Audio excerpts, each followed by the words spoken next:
আমার পরবর্তী নেতা হবেন হযরত আবু বকর সিদ্দিক রাদিয়াল্লাহু আনহু।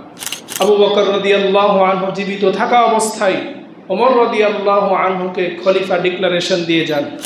ওসমান রাদিয়াল্লাহু আনহু খলিফা হওয়ার পর তিনিও খেলাফতের কাজ খুব সুন্দরভাবে তিনি পরিচালনা করছিলেন। আলী রাদিয়াল্লাহু আনহু তিনি সাহাবায়ে কেরামের সাথে পরামর্শ করে খেলাফতের দায়িত্ব গ্রহণ করলেন। ইসলামের সর্বপ্রথম খলিফা হলেন হযরত আবু বকর সিদ্দিক রাদিয়াল্লাহু আনহু। ইসলামের যে চারজন খলিফা, যাদেরকে খোলাফায়ে রাশেদা বলা হয়ে থাকে,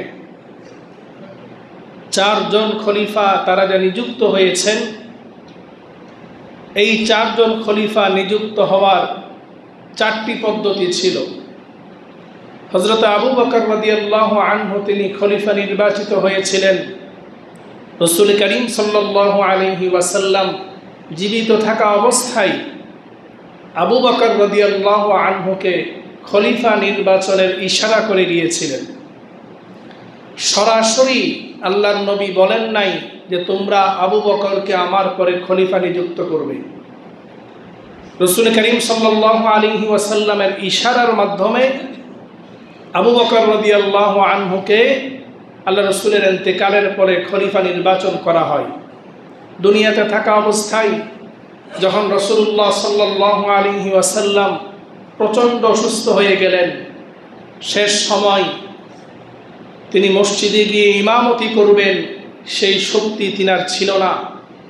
তখন আল্লাহ রাসূল সাল্লাল্লাহু আলাইহি ওয়াসাল্লাম আদেশ করলেন যে আবু বকর রাদিয়াল্লাহু আনহুকে যেন তিনি ইমামতি করেন, নামাজ পড়িয়ে দেন। রাসূল করিম সাল্লাল্লাহু আলাইহি ওয়াসাল্লামের পরে ইমামতির স্থানে যিনি ইমামতি করেছেন আল্লাহ রাসূলের জীবিত থাকা অবস্থায়, তিনি হলেন হযরত আবু বকর সিদ্দিক রাদিয়াল্লাহু আনহু। এটার দ্বারা আল্লাহ রাসূল এটাই ইশারা করেছেন, যিনি ইমাম তিনি হচ্ছেন সমাজের নেতা, তিনি হচ্ছেন রাষ্ট্রের নেতা। আমি এতদিন পর্যন্ত ইমামতি করেছি, তোমাদের নেতা ছিলাম, আমার পরবর্তী নেতা হবেন হযরত আবু বকর সিদ্দিক রাদিয়াল্লাহু আনহু। আল্লাহুম্মা সাল্লি আলা মুহাম্মাদ ওয়া আনজিলহুল মাকআদাল মুকাররাবা ইনদাকা ইয়াওমাল কিয়ামাহ।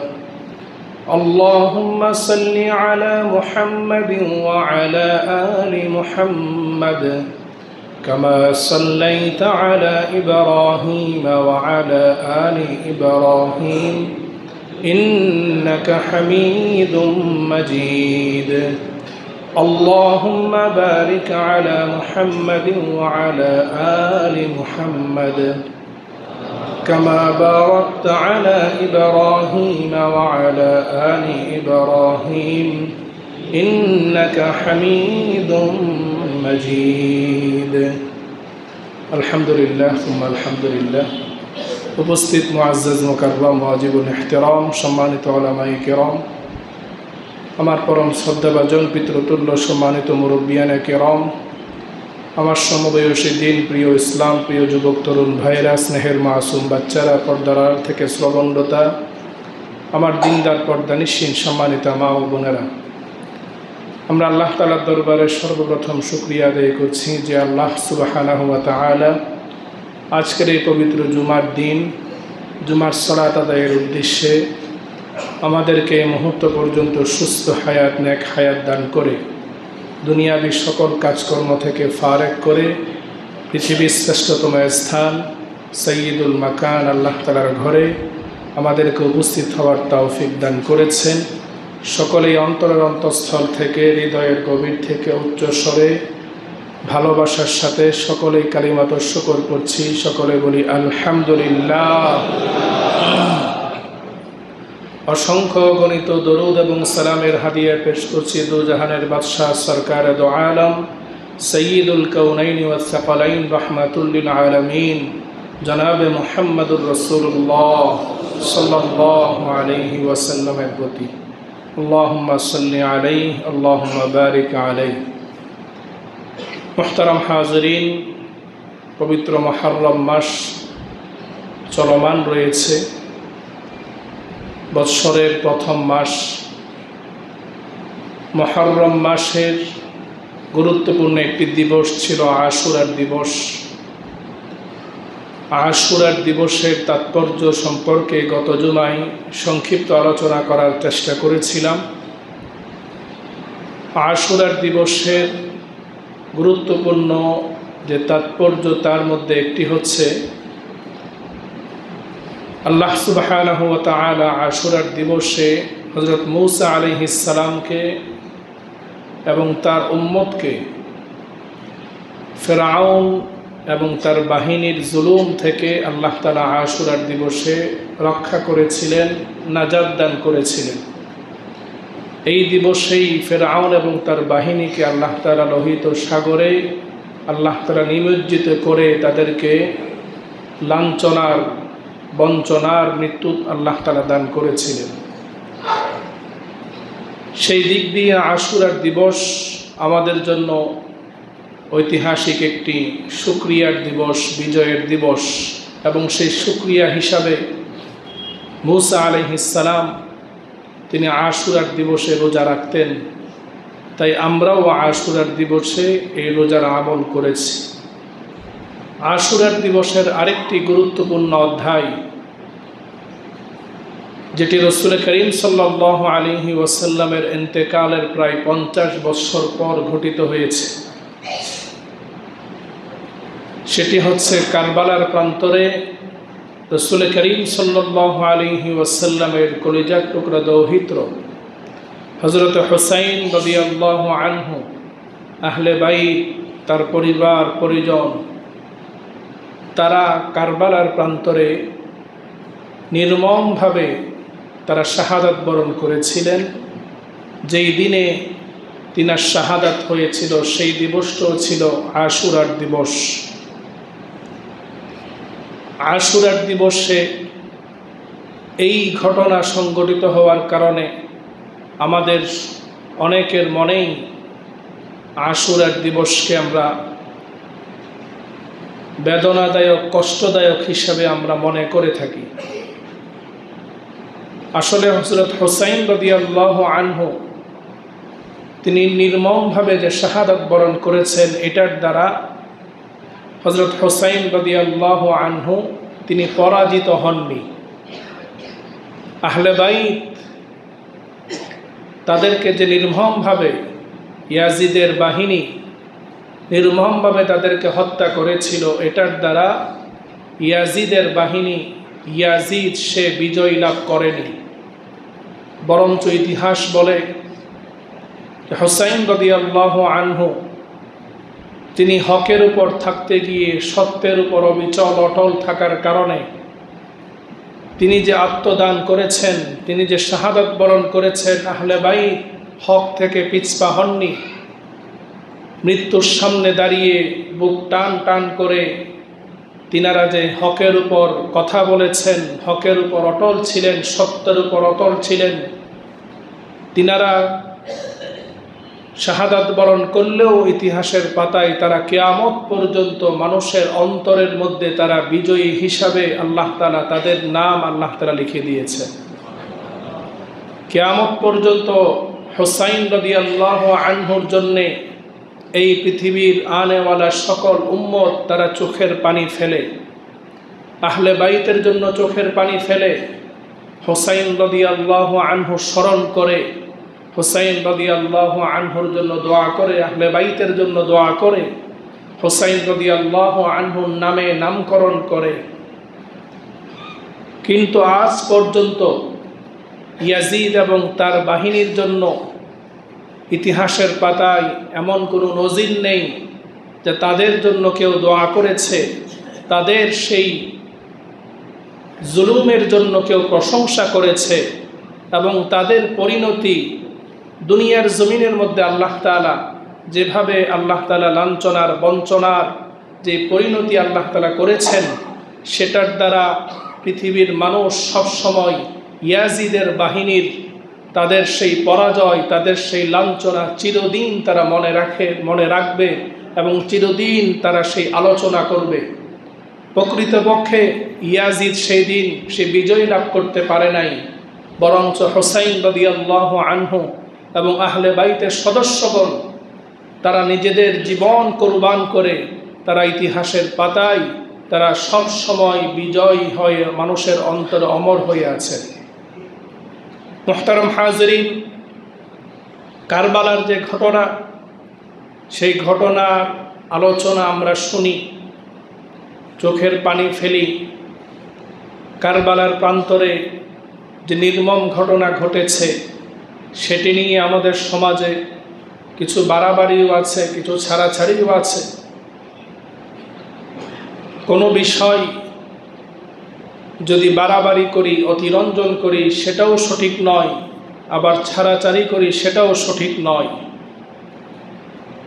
সঠিক যে ইতিহাস সেটি আমরা অনেকেই আলোচনা করতে চাই না বা আলোচনা হয় না, যার কারণে আমরা জানি না। রাসূল করিম সাল্লাল্লাহু আলাইহি ওয়াসাল্লাম তিনি মক্কা থেকে মদিনায় হিজরত করে যাওয়ার পর মদিনা নামক একটি রাষ্ট্র তিনি কায়েম করলেন, নির্মাণ করলেন। সেই মদিনা নামক রাষ্ট্রের প্রেসিডেন্ট হলেন রাসূল করিম সাল্লাল্লাহু আলাইহি ওয়াসাল্লাম। সেই রাষ্ট্রে সর্বপ্রথম তিনি লিখিত সংবিধান প্রণয়ন করেন, যেটাকে আমরা মদিনার সনদ হিসাবে জানি। পৃথিবীর ইতিহাসে সর্বপ্রথম লিখিত সংবিধান যিনি প্রণয়নকারী তিনি হচ্ছেন মুহাম্মদুর রাসূলুল্লাহ সাল্লাল্লাহু আলাইহি ওয়াসাল্লাম। পৃথিবীতে আমরা এক একজনকে আধুনিক রাষ্ট্রের রূপকার হিসাবে মনে করি, কিন্তু একজন মুসলিম হিসাবে, নবী প্রেমিক হিসাবে আমাদের বিশ্বাস, আমাদের দাবি, আমরা মনে করি আধুনিক রাষ্ট্রের রূপকার হচ্ছেন মুহাম্মদুর রাসূলুল্লাহ সাল্লাল্লাহু আলাইহি ওয়াসাল্লাম। রাসূল আকরাম সাল্লাল্লাহু আলাইহি ওয়াসাল্লাম যখন মদিনায় গিয়ে তিনি ইসলামের দাওয়াতি কাজ ব্যাপকভাবে শুরু করছেন এবং মদিনার মানুষ রসুলের সেই দাওয়াতে সাড়া দিয়ে দলে দলে তারা ইসলাম গ্রহণ করছে। মদিনায় তখন বিভিন্ন গোত্রে ইয়াহুদিরা বসবাস করত। ইয়াহুদিদের বড় বড় লিডাররা মদিনায় বসবাস করত। ইয়াহুদিদের কয়েকটি গোত্র ছিল। রাসূল করিম সাল্লাল্লাহু আলাইহি ওয়াসাল্লাম মদিনায় যাওয়ার পর ইয়াহুদিদের সাথে সর্বপ্রথম চুক্তি করেন যে এই মদিনা নামক রাষ্ট্র, এখানে আমরা যেহেতু বসবাস করি, আমরা এই রাষ্ট্রের স্বার্থে আমরা একতাবদ্ধ থাকব। এই রাষ্ট্রের কোনো মুসলমানের উপর যদি বাহির থেকে কোনো আক্রমণ হয় তাহলে তোমরা সহ সেই আক্রমণ আমরা দমন করব, এবং তোমাদের উপর যদি কোনো আক্রমণ আসে আমরা মুসলমানরা সেই আক্রমণ ঠেকাবো, দমন করব।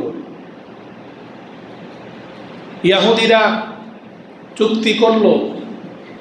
চুক্তি করার পর তারা বারবার সেই চুক্তি ভঙ্গ করে। ইয়াহুদিদের অন্যতম চরিত্র হলো তারা ওয়াদা করার পর, চুক্তি করার পর তারা সেই ওয়াদা ভঙ্গকারী, চুক্তি ভঙ্গকারী। রাসূল করিম সাল্লাল্লাহু আলাইহি ওয়াসাল্লামের জামানা থেকে ইয়াহুদিদের ষড়যন্ত্র শুরু ইসলামের বিপক্ষে। রসুলের জনপ্রিয়তা, ইসলামের জনপ্রিয়তা যখন মদিনার বাহিরে বিভিন্ন রাষ্ট্রের মধ্যে পৌঁছে যাচ্ছে, রাষ্ট্রপ্রধানরা ইসলাম নিয়ে, রসুলুল্লাহকে নিয়ে আলোচনা করছে, প্রশংসা করছে, ইয়াহুদিদের গা জ্বালা শুরু হয়ে যায়।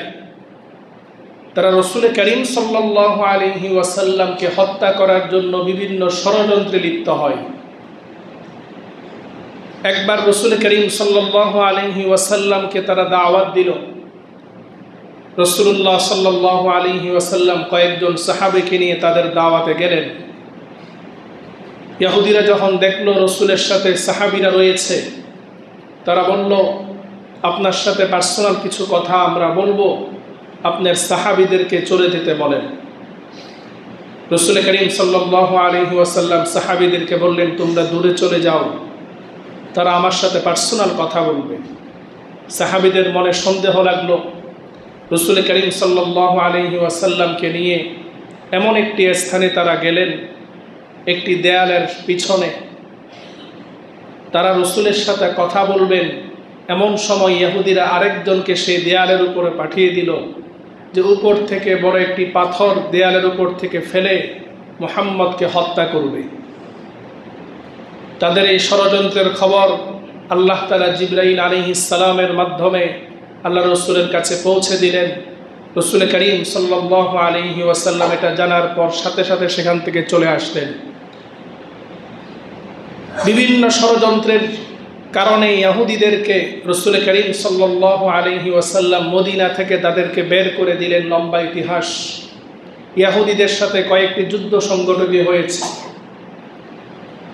মদিনায় ইহুদিরা থাকতে পারেনি, কিন্তু ইসলামের বিরুদ্ধে, রাসূলুল্লাহ সাল্লাল্লাহু আলাইহি ওয়াসাল্লামের বিরুদ্ধে, সাহাবায়ে কেরামের বিরুদ্ধে তাদের যে ক্ষোভ, তাদের সেই ক্ষোভের কারণে তারা ইসলামকে দুনিয়া থেকে মিটিয়ে দেওয়ার জন্য বিভিন্ন ষড়যন্ত্রে লিপ্ত ছিল।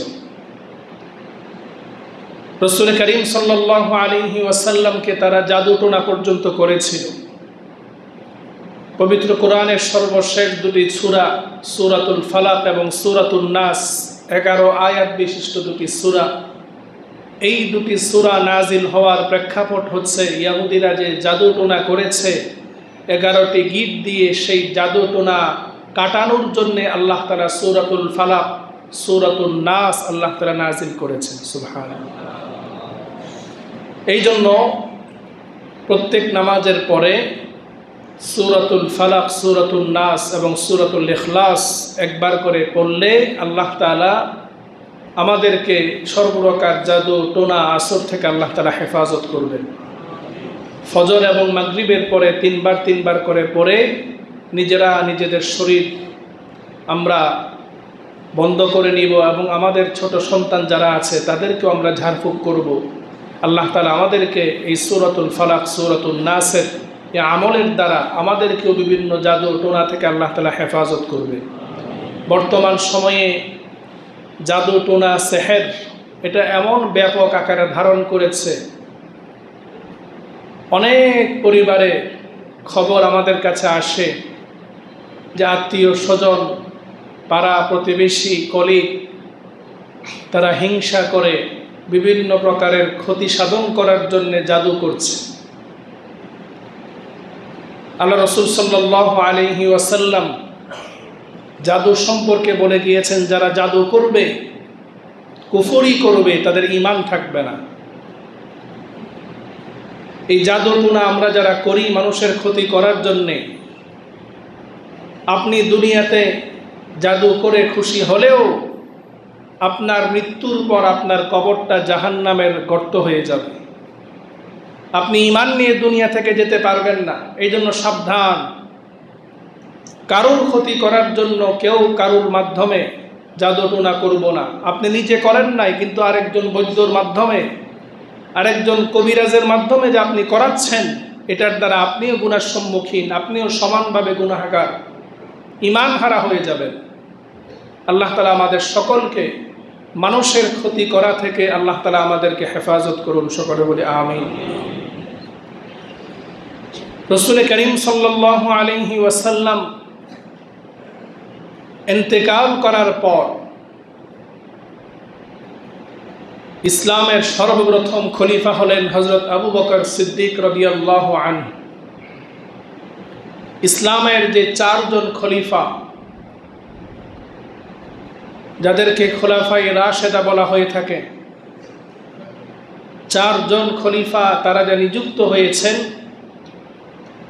এই 4 জন খলিফা নিযুক্ত হওয়ার 4টি পদ্ধতি ছিল।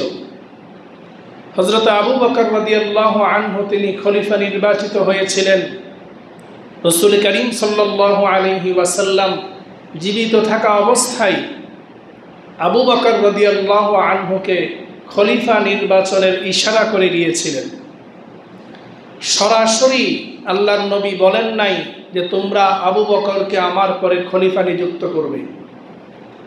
রাসূল করিম সাল্লাল্লাহু আলাইহি ওয়াসাল্লামের ইশারার মাধ্যমে আবু বকর রাদিয়াল্লাহু আনহুকে আল্লাহ রাসূলের ইন্তেকালের পরে খলিফা নির্বাচন করা হয়। দুনিয়াতে থাকা অবস্থায় যখন রাসূলুল্লাহ সাল্লাল্লাহু আলাইহি ওয়াসাল্লাম প্রচণ্ড অসুস্থ হয়ে গেলেন, শেষ সময় তিনি মসজিদে গিয়ে ইমামতি করবেন সেই শক্তি তিনার ছিল না। তখন আল্লাহ রাসূল সাল্লাল্লাহু আলাইহি ওয়াসাল্লাম আদেশ করলেন যে আবু বকর রাদিয়াল্লাহু আনহুকে যেন তিনি ইমামতি করেন, নামাজ পড়িয়ে দেন। রাসূল করিম সাল্লাল্লাহু আলাইহি ওয়াসাল্লামের পরে ইমামতির স্থানে যিনি ইমামতি করেছেন আল্লাহ রাসূলের জীবিত থাকা অবস্থায়, তিনি হলেন হযরত আবু বকর সিদ্দিক রাদিয়াল্লাহু আনহু। এটার দ্বারা আল্লাহ রাসূল এটাই ইশারা করেছেন, যিনি ইমাম তিনি হচ্ছেন সমাজের নেতা, তিনি হচ্ছেন রাষ্ট্রের নেতা। আমি এতদিন পর্যন্ত ইমামতি করেছি, তোমাদের নেতা ছিলাম, আমার পরবর্তী নেতা হবেন হযরত আবু বকর সিদ্দিক রাদিয়াল্লাহু আনহু। হযরত আবু বকর সিদ্দিক রাদিয়াল্লাহু আনহু 2.5 বছর পর্যন্ত সুন্দরভাবে খেলাফত পরিচালনা করলেন। আবু বকর রাদিয়াল্লাহু আনহুর ইন্তেকালের পরে হযরত ওমর ফারুক রাদিয়াল্লাহু আনহু তিনি খলিফা নির্বাচিত হন। ওমর ফারুক রাদিয়াল্লাহু আনহু খলিফা নির্বাচিত হয়েছিলেন। আবু বকর রাদিয়াল্লাহু আনহু খলিফা থাকাকালীন ওমর ফারুক রাদিয়াল্লাহু আনহুকে খলিফার ঘোষণা তিনি দিয়ে গিয়েছিলেন যে আমার পরবর্তী খলিফা হবে হযরত ওমর ফারুক রাদিয়াল্লাহু আনহু। এবং আবু বকর রাদিয়াল্লাহু আনহু তিনি এই ঘোষণা দিয়েছেন বড় বড় সাহাবায়ে কেরামের পরামর্শ নিয়ে, মতামত নিয়ে। সকলেই যখন ওমর রাদিয়াল্লাহু আনহুর পক্ষে মতামত দিয়েছে, আবু বকর রাদিয়াল্লাহু আনহু জীবিত থাকা অবস্থায় ওমর রাদিয়াল্লাহু আনহুকে খলিফা ডিক্লারেশন দিয়ে যান। হযরত ওমর ফারুক রাদিয়াল্লাহু আনহু খলিফা নির্বাচিত হওয়ার পর তখন ইসলামের যেভাবে সম্প্রসারণ হয়েছে, ইসলামী রাষ্ট্রের যেভাবে ব্যাপকতা লাভ করেছে, আবু বকর রাদিয়াল্লাহু আনহু তিনি সময় কম পাওয়ার কারণে, বিভিন্ন সমস্যা রাষ্ট্রের মধ্যে থাকার কারণে তিনি সেভাবে কাজ করতে পারেননি। ওমর ফারুক রাদিয়াল্লাহু আনহু প্রায় 10 বছর পর্যন্ত তিনি রাষ্ট্র পরিচালনা করেছেন, খলিফা ছিলেন। তিনার জামানায় প্রায় পৃথিবীর অর্ধেক মুসলমানদের আয়ত্তে চলে এসেছিল। সেই বিশাল সাম্রাজ্য যখন হয়ে গেল, মুসলমানদের সংখ্যা বেড়ে গেল, মদিনা ইসলামের রাজধানী, ইসলামী রাষ্ট্রের রাজধানী, সেখান থেকে গোটা ইসলামী রাষ্ট্র পরিচালিত হতো। বিভিন্ন অঞ্চলে বিভিন্ন গভর্নর নিযুক্ত ছিল। ওমর ফারুক রাদিয়াল্লাহু আনহু তিনি অত্যন্ত শক্ত মেজাজের ছিলেন, অত্যন্ত বিচক্ষণ ছিলেন, যার কারণে ওমর ফারুক রাদিয়াল্লাহু আনহুর জামানায় ইহুদিরা তেমনভাবে মুসলমানদেরকে ষড়যন্ত্র করে কোনো ক্ষতি করতে পারে নাই। ইহুদিরা কিন্তু লেগে আছে মুসলমানদের সাথে। তারা যখন যুদ্ধের ময়দানে শক্তি দিয়ে তারা যখন পেরে উঠছে না, ইহুদিদের তখন চিন্তা চেতনা, তাদের পরিকল্পনা ছিল যে মুসলমানদের যে মূল শক্তি, মুসলমানদের যে একতাবদ্ধতা, মুসলমানদের মধ্যে যে একতা রয়েছে, ঐক্য রয়েছে, সে ঐক্যর মধ্যে যদি ফাটল ধরানো যায়, তাদেরকে যদি বিভক্তি করা যায়, তাহলে মুসলমানদেরকে দুর্বল করা যাবে, ইসলামকে নিঃশেষ করে দেওয়া যাবে। ওমর ফারুক রাদিয়াল্লাহু আনহু তিনি ইন্তেকাল করেছেন, শাহাদাত বরণ করেছেন। ওমর ফারুক রাদিয়াল্লাহু আনহুকে একজন মাজুসি অগ্নিপূজক ফজরের নামাজরত অবস্থায় তিনি ফজরের নামাজের ইমামতি করছিলেন। ফজরের নামাজের ইমামতরত অবস্থায় ওই সময়ে কাপুরুষ ওমর ফারুক রাদিয়াল্লাহু আনহুকে সে ছুরি দিয়ে পেটের মধ্যে এমনভাবে আঘাত করে যে ওমর ফারুক রাদিয়াল্লাহু আনহুর পেট থেকে নাড়ি ভুঁড়ি সবগুলো বের হয়ে যায়। ওমর ফারুক রাদিয়াল্লাহু আনহু পিছন থেকে আরেকজন সাহাবীকে ইমামতির জন্য টেনে দিলেন। নামাজরত অবস্থায় সাহাবাই কেরামের কারোর মধ্যে এই খবর নাই যে খলিফা ওমর রাদিয়াল্লাহু আনহু তিনি আক্রমণ হয়েছেন, তিনার উপর আক্রমণ করা হয়েছে, তিনি যে মারাত্মকভাবে জখম হয়েছেন, এই খবর কারোর মধ্যে নাই। সাহাবাই কেরামের নামাজ আর আমাদের নামাজ, ইমামকে হত্যা করার জন্যে একজন মাজুসি ওমর রাদিয়াল্লাহু আনহুকে পেটের মধ্যে ছুরি চালিয়ে দিলেন। সাহাবাই কেরামের মধ্যে কারোর কোনো খবর নেই, তাদের নামাজের মধ্যে এত মনোযোগ। নামাজ যখন শেষ হলো, সাহাবাই কেরাম চিন্তা করলেন যে নামাজের মধ্যে হঠাৎ করে ওমর রাদিয়াল্লাহু আনহুর আওয়াজ চেঞ্জ হয়ে আরেকজন সাহাবীর আওয়াজ আমরা শুনতে পেলাম, কারণ কি? নামাজ শেষে দেখলেন ওমর রাদিয়াল্লাহু আনহু তিনি শুয়ে আছেন। যখন ওমর রাদিয়াল্লাহু আনহুর কাছে সাহাবাই কেরাম গেলেন, ওমর রাদিয়াল্লাহু আনহু প্রথমে জিজ্ঞেস করলেন যে তোমরা কি নামাজ আদায় করেছো? বাকি নামাজ কি আদায় হয়েছে, নাকি নামাজ ছেড়েই তোমরা চলে এসেছো? আল্লাহ রাসূলের সাহাবী বললেন, হ্যাঁ, আমরা নামাজ শেষ করার পর এসেছি। ওমর ফারুক রাদিয়াল্লাহু আনহু তিনি আল্লাহ তাআলার কাছে শুকরিয়া আদায় করেন যে আল্লাহ তাআলা আমাকে একজন মাজুসি অগ্নি পূজক, একজন কাফেরের হাতে আল্লাহ তাআলা আমাকে শাহাদাত করিয়েছেন, কোনো একজন মুসলমানের হাতে আমাকে শাহাদাত হতে হয় নাই। ওমর ফারুক রাদিয়াল্লাহু আনহুর ইন্তেকালের আগে তিনি খলিফা নির্বাচনের জন্য মজলিসে শুরা নিযুক্ত করে যান। 6 জন বিশিষ্ট সাহাবী তারা পরামর্শ করে, বিধিজ্ঞ সাহাবী, তারা পরামর্শের মাধ্যমে সকলেই এই বিষয়ে একমত হন যে পরবর্তী খলিফা হবেন হযরত উসমান ইবনে আফফান রাদিয়াল্লাহু আনহু। হযরত উসমান রাদিয়াল্লাহু আনহু খলিফা হওয়ার পর তিনিও খেলাফতের কাজ খুব সুন্দরভাবে তিনি পরিচালনা করছিলেন। কিন্তু উসমান রাদিয়াল্লাহু আনহু তিনি একজন খুব সহজ সরল ছিলেন, খুব নরম তবিয়তের ছিলেন। ওমর রাদিয়াল্লাহু আনহুর মতো মেজাজি ছিলেন না।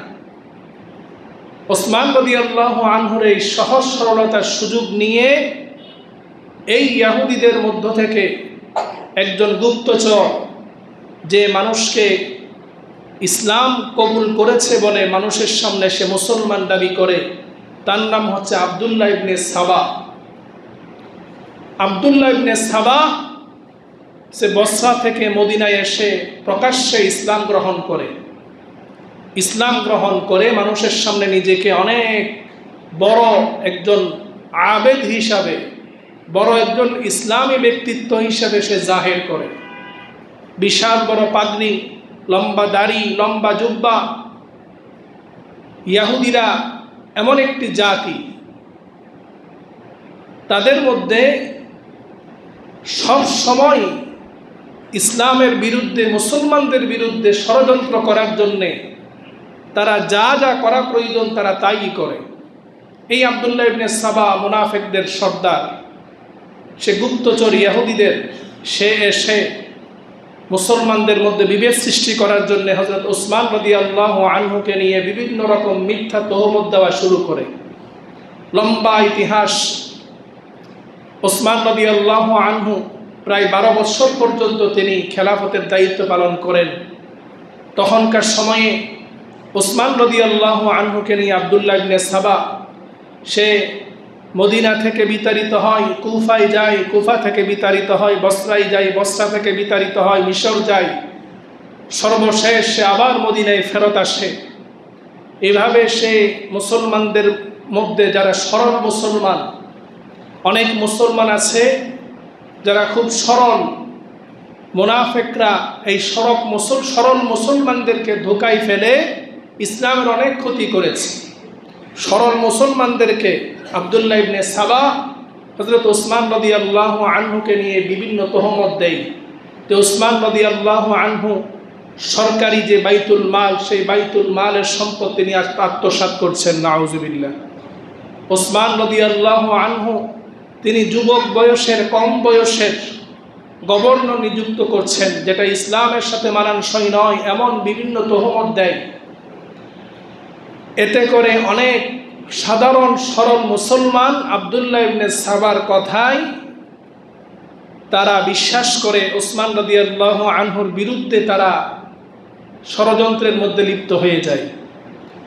একদিন জুমার মধ্যে ওসমান রাদিয়াল্লাহু আনহুকে প্রকাশ্যে আব্দুল্লাহ ইবনে সাবা তার দলবল ওসমান রাদিয়াল্লাহু আনহুর বিরুদ্ধে বিক্ষোভ করে এবং এই বিক্ষোভ করার দ্বারা হযরত ওসমান রাদিয়াল্লাহু আনহু তিনি ভেঙে পড়েন।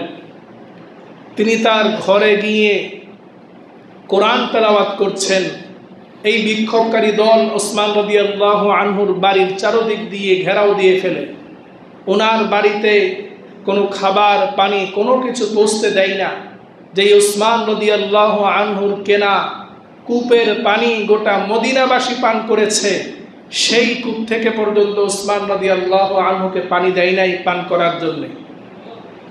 হযরত ওসমান রাদিয়াল্লাহু আনহুকে রক্ষা করার জন্য হযরত আলী রাদিয়াল্লাহু আনহু তিনি কয়েকজন যুবক, তার মধ্যে হযরত হাসান এবং হুসাইন রাদিয়াল্লাহু আনহুমা ওনার দুই সন্তান সহ কিছু যুবকদেরকে পাঠিয়ে দেন ওসমান রাদিয়াল্লাহু আনহুকে রক্ষা করার জন্য। যুবকরা ওসমান রাদিয়াল্লাহু আনহুর বাড়ির সামনে পাহারা দিচ্ছিলেন, যাতে করে কোনো আন্দোলনকারী ওসমান রাদিয়াল্লাহু আনহুর ক্ষতি করতে না পারে। সেই আব্দুল্লাহ ইবনে সাবার দল তারা ওসমান রাদিয়াল্লাহু আনহুর বাড়ির পিছন দিয়ে ছাদ ভেঙে তার ঘরে প্রবেশ করে ওসমান রাদিয়াল্লাহু আনহু তিনি কোরআন তেলাওয়াতরত ছিলেন, সূরা বাকারা তেলাওয়াত করতেছিলেন। ওই তেলাওয়াতরত অবস্থায় ওসমান রাদিয়াল্লাহু আনহুকে তারা আঘাত করে ওসমান রাদিয়াল্লাহু আনহুর গর্দান থেকে মাথাকে আলাদা করে ফেলে সেই রক্ত পবিত্র কোরআনুল কারীমের মধ্যে গিয়ে পড়েছিল। এত জোরে আঘাত করে ওসমান রাদিয়াল্লাহু আনহুর স্ত্রী সেই আঘাত ঠেকাতে গিয়ে হাত দিয়েছিলেন, তিনার আঙ্গুলগুলো পর্যন্ত হাত পর্যন্ত বিচ্ছিন্ন হয়ে গিয়েছে। নির্মমভাবে ওসমান রাদিয়াল্লাহু আনহু তিনি শাহাদাত বরণ করেন। ইসলামের ইতিহাসে এই প্রথম একজন খলিফা মুসলমানের হাতে শাহাদাত বরণ করেন এবং এটার পিছনে মূল ভূমিকা ছিল ইহুদিদের গুপ্তচর আব্দুল্লাহ ইবনে সাবা। এই যে মুসলমানদের মধ্যে বিভক্ত তৈরি করেছে, সেই বিভক্তি থেকে আজ পর্যন্ত মুসলমানরা নিজেদের বিভক্তি থেকে বের হয়ে আসতে পারে নাই। ওসমান রাদিয়াল্লাহু আনহুর শাহাদাত, ওসমান রাদিয়াল্লাহু আনহু তখন মদিনায় তিনি খলিফা ছিলেন, বসরায় তখন গভর্নর ছিলেন হযরতে মুআবিয়া রাদিয়াল্লাহু আনহু। ওই সময় হজের সময় ছিল, মদিনায় অনেক বড় বড় সাহাবী অনুপস্থিত ছিলেন, সবাই হজে চলে গিয়েছেন। আম্মা জানা আয়েশা রাদিয়াল্লাহু আনহাও হজের সফরে ছিলেন। তখন ওই যে বিক্ষোভকারী আব্দুল্লাহ ইবনে সাবার দল, তারা চিন্তা করলো এই মুহূর্তে যদি কোনো একজন ব্যক্তি খলিফা হন, খলিফা নির্বাচিত করা হয়, তখন তিনি ওসমান রাদিয়াল্লাহু আনহুর শাহাদাতের বিচার করবেন, তখন তো আমরা ধরা খেয়ে যাব। তারা হযরত আলী রাদিয়াল্লাহু আনহুর কাছে গিয়ে নিজেদেরকে ভালো সাজালেন। আলী রাদিয়াল্লাহু আনহুর কাছে গিয়ে বললেন যে এই মুহূর্তে আপনাকে খেলাফতের দায়িত্ব নিতে হবে। খেলাফতের দায়িত্ব নিয়ে দেশের মধ্যে যে অরাজকতা বিশৃঙ্খলা বিরাজমান, সেই বিশৃঙ্খলা বন্ধ করতে হবে। তারপর আমরা আপনার কাছে ওসমান রাদিয়াল্লাহু আনহুর হত্যাকারীদের বিচার চাই। যারা হত্যা করেছে তারাই হত্যাকারীদের বিচার চাচ্ছে।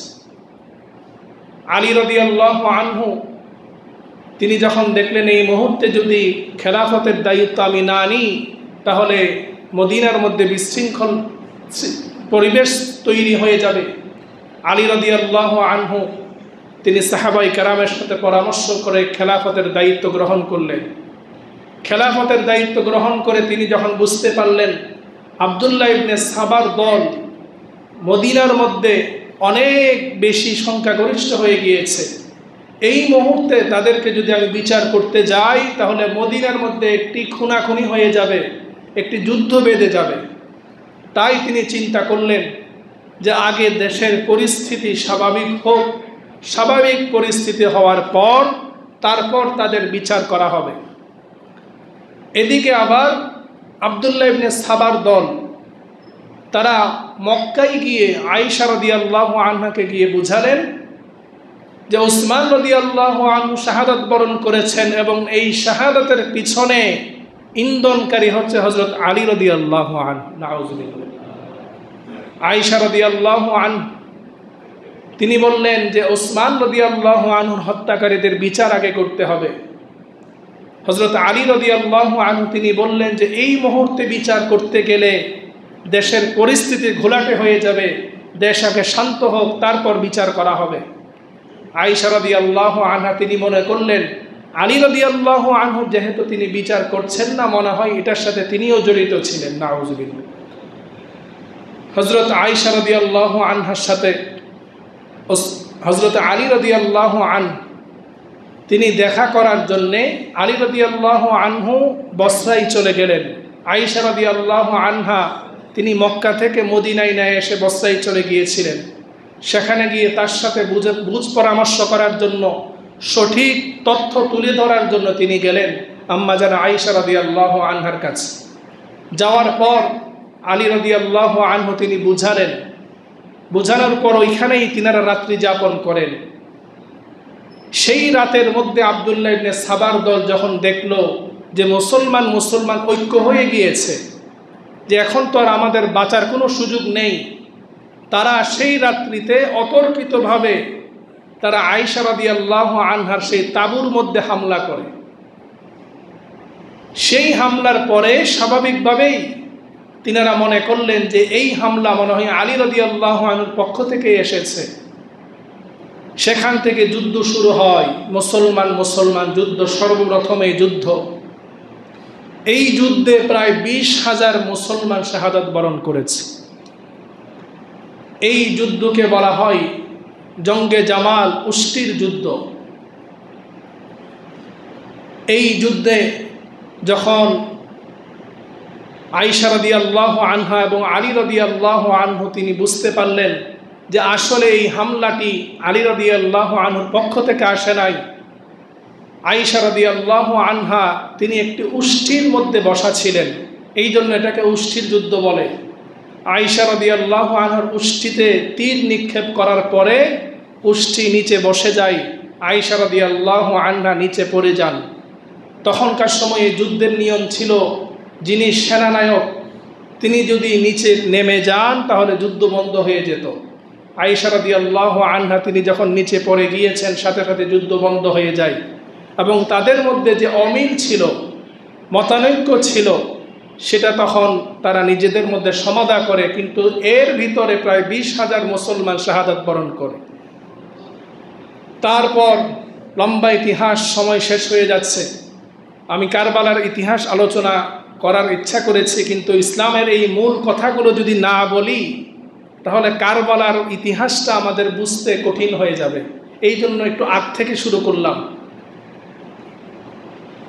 হযরত মুআবিয়া রাদিয়াল্লাহু আনহু তিনি হযরত উসমান রাদিয়াল্লাহু আনহুর হত্যার বিচারের জন্য আলী রাদিয়াল্লাহু আনহুর কাছে দাবি জানান, লিখিতভাবে পত্র দেন যে আপনি উসমান রাদিয়াল্লাহু আনহুর হত্যার বিচার করবেন, তারপর আমরা আপনার হাতে বাইআত গ্রহণ করব। উসমান রাদিয়াল্লাহু আনহুর হত্যার বিচারের ব্যাপারে আলী রাদিয়াল্লাহু আনহু তিনি আগের অবস্থান জানালেন। এটা নিয়ে এবং হযরত উসমান এবং হযরত মুআবিয়া রাদিয়াল্লাহু আনহু আলী রাদিয়াল্লাহু আনহু উভয়ের মাঝে আবার আরেকটি যুদ্ধ বাজে, যেই যুদ্ধকে বলা হয় সিফফিনের যুদ্ধ। এই যে মুসলমানের মধ্যে যে যুদ্ধ, এই যুদ্ধর পিছনে মূল কারিগর হচ্ছে আব্দুল্লাহ ইবনে সাবা, ইহুদিদের গুপ্তচর, যেটার সাথে সরাসরি ইহুদিরা যুক্ত। সেই সিফফিনের যুদ্ধে প্রায় 50,000 মুসলমান শাহাদাত বরণ করে। এই সিফফিনের যুদ্ধে এত মুসলমান শাহাদাত বরণ করার পর আলী এবং মুআবিয়া রাদিয়াল্লাহু আনহুর মাঝে একটি সমঝোতা হয়। সেখান থেকে সেই সমঝোতা থেকে একটি দল সেই সমঝোতার বৈঠক তারা ত্যাগ করে যে আমরা এই সমঝোতা মানি না। যারা এই দল ত্যাগ করেছিল তাদেরকে বলা হয় খারেজি। হযরত আলী রাদিয়াল্লাহু আনহু, মুআবিয়া রাদিয়াল্লাহু আনহু এবং আমর ইবনুল আস রাদিয়াল্লাহু আনহু, এই তিনজনকে একসাথে হত্যা করার জন্যে এই আব্দুল্লাহ ইবনে সাবার দল তারা পরিকল্পনা করে। একই সাথে একই দিন ফজরের সময় তিনজনের উপর আক্রমণ হয়। সেই আক্রমণে আলী রাদিয়াল্লাহু আনহু তিনি ইন্তেকাল করেন। আমর ইবনুল আস রাদিয়াল্লাহু আনহু তিনি ওই দিন মসজিদে যাননি, তার পরিবর্তে আরেকজন গিয়েছেন। তারা মনে করেছে তিনি আমর ইবনুল আস, তাকে তারা হত্যা করে। মুআবিয়া রাদিয়াল্লাহু আনহুকেও আক্রমণ চালানো হয়, কিন্তু সেই আক্রমণ খুব জোরালোভাবে না হওয়ার কারণে তিনি বেঁচে যান। ওই দিন হযরত আলী রাদিয়াল্লাহু আনহু নির্মমভাবে শাহাদাত বরণ করেছিলেন। যিনি হত্যা করেছিলেন তার নাম হচ্ছে আব্দুল্লাহ ইবনে মুলজিম। তিনি একজন মুসলমান ছিলেন। তিনি আলী রাদিয়াল্লাহু আনহুকে হত্যা করার পর আল্লাহ তাআলা শুকরিয়া আদায় করেছে যে আমি একজন কাফেরকে হত্যা করেছি। নাউজুবিল্লাহ। মুসলমানদের মধ্যে যে যুদ্ধ শুরু হলো তারই প্রেক্ষাপট এই কারবালা।